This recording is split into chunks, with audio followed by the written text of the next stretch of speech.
Hello, everyone. I'm really happy and glad to be here and to be able to attend the Global 8 International Scientific and Practical Conference entitled Current Issues of Education and Science, organized by the Scientific Research Institute, KPROC, in Ukraine.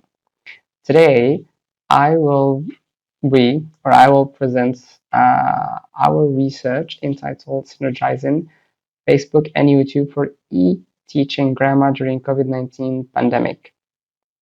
Because my colleague is not here, I will be talking on her behalf as well. So let's start. So let's move to the purpose of the study. Because of the COVID-19, a lot of teachers and students have immigrated to the social media in general. Okay, be it in Telegram, in WhatsApp, in Facebook, in Instagram, or even YouTube. And today we're going to speak about both Facebook and YouTube. And what we did was like we knew that third year secondary school students needed assistance in grammar, so we devised a web-driven solution based on these two social platforms or networks, namely Facebook and YouTube. So first of all, what we did was go to YouTube and create a channel. This is the channel, demo channel, GHOBRINI Academy, and started to create videos, but not just any videos. In every video, it was framed in a story. So here you could see that the story of and the story the same thing. And even the titles are and the content is based on the three prongs, which are lingual, social, and cultural. So we took these aspects and incorporated them into the video so as to attract and engage and motivate students more into the learning process.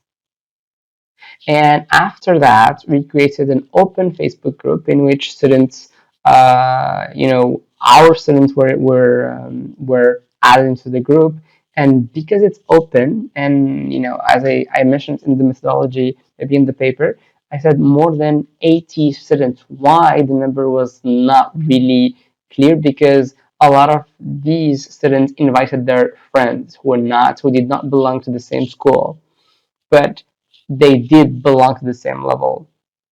So this is the Facebook group. It's called English Back Algeria, with a lot of things there, but our research focuses on the teaching grammar part. So what we did was like we posted the video, and then after it was posted like in the assignment here, so the students could give different answers. So we posted, and the students answered through polls. And they could comment, ask questions, and like when the deadline is passed, we could tell the questions and reveal who did the right, like who answered right. Now let's go to the methodology. So we used a mixed method design.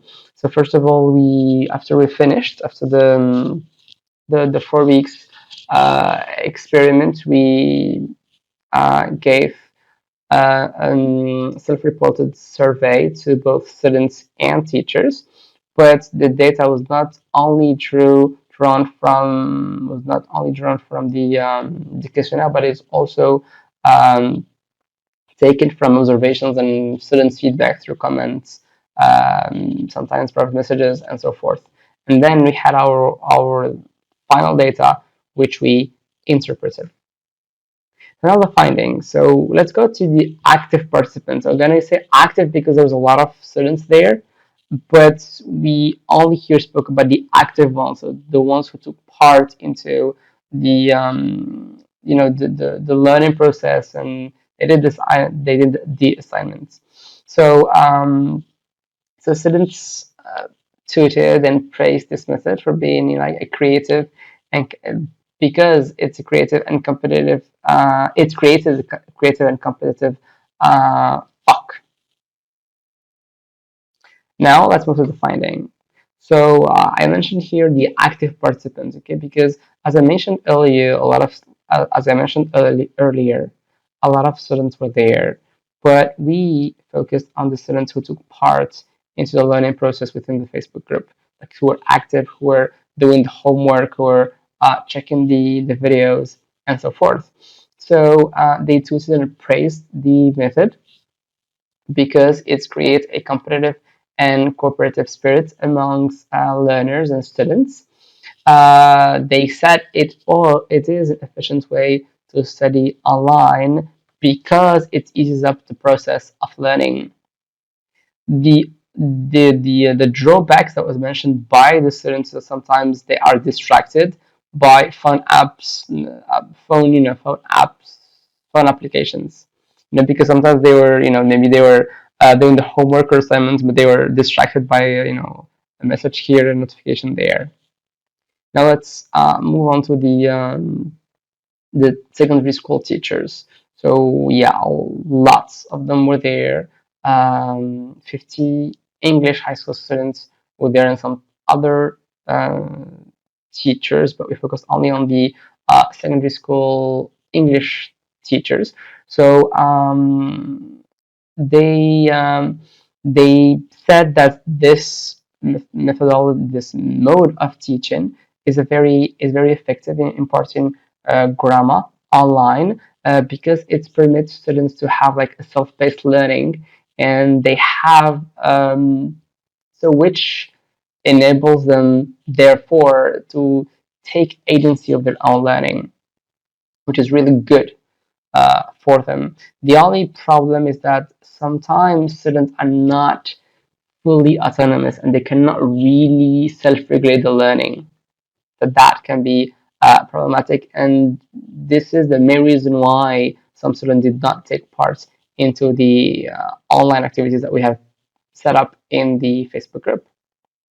Now, in conclusion, so the first thing that we should mention is that it is this instructional modality of teaching grammar gives or provides students with a self-paced learning experience.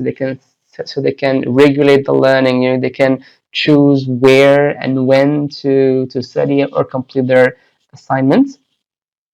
Yeah, and of course, that will result in them being responsible for their learning. And what's more important here is that vis-a-vis the teacher's perspective, it can be generalized by other teachers because the method is very simple and it's applicable. Now, what teachers said, sometimes, and they were right actually, because sometimes students given the right answers that mean that he fully grasped the course. So the problem that might arisen is that the inability of teachers to position students' learning status. We don't know because they are not in front of us. So we don't have this visual clues that you usually have in a physical environment. In online environment, it shifts. The second element, which is a bit, which, which can hinder the learning teaching process, which is the limited access to internet and tech devices. Some students do not have smartphones, or if they do, they don't have enough internet access, which is really problematic. And the last point, which is equally important, is that some students are not ready to take on responsibly and autonomously their learning. So when you're not ready, nobody is going to push you and to tell you what to do. So that what was lacking. So this is it. Thank you very much. I hope I can hear from you soon. Goodbye.